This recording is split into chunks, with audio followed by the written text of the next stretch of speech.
zuciya.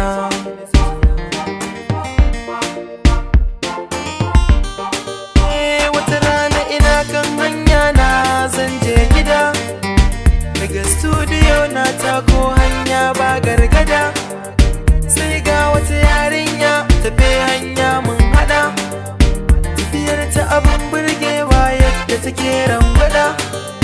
Muka yo kallon kallo da ita ta yi mini murmushi, ta sa na yi tuntube da dutse har na yi ɗan kishi. Ban damu ba ko a jikina dan ba na tashi, kyawun fuskar da na kalla ya hana ni fushi.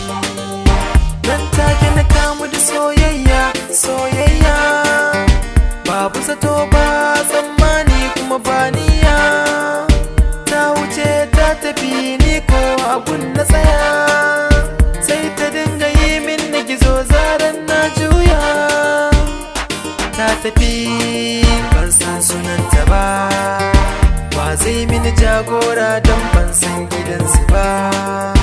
Wayyo ta sace min zuciyata ta yi gaba, innar sata ruwan idona za ya yi su ba. A bar shi ya wuce ne ke kawo rabon wani, zurfin ciki ne to gashi na gani. Menene mafita da zai mini magani? Zan yi rashi babba ina ji ina gani, zan iya ba da komai nawa saboda ke. Komai wahala zan jure in za a bani ke, ko da kogin mali ne to za na tsallake. Buri ne da ke har abada samkar mu barrake.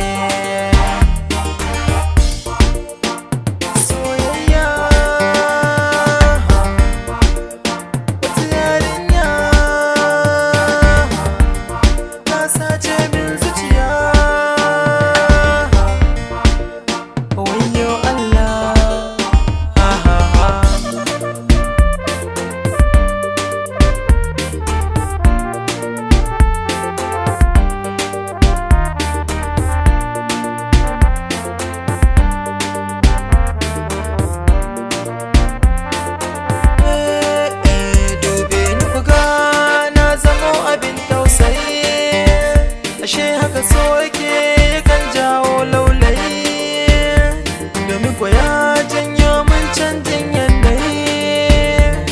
To ya na iya lallai haƙuri zanayi, saboda ke na kasa cin abinci. Komai in na saka baki sai in ji shi ɗaci, idanuwa na sun mance rabansu da bacci. Bar cikina ya bushe ina takeici. Soyayya wata yarinya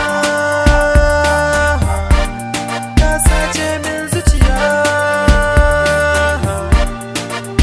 Wayyo Allah, daga Tanim Sanity.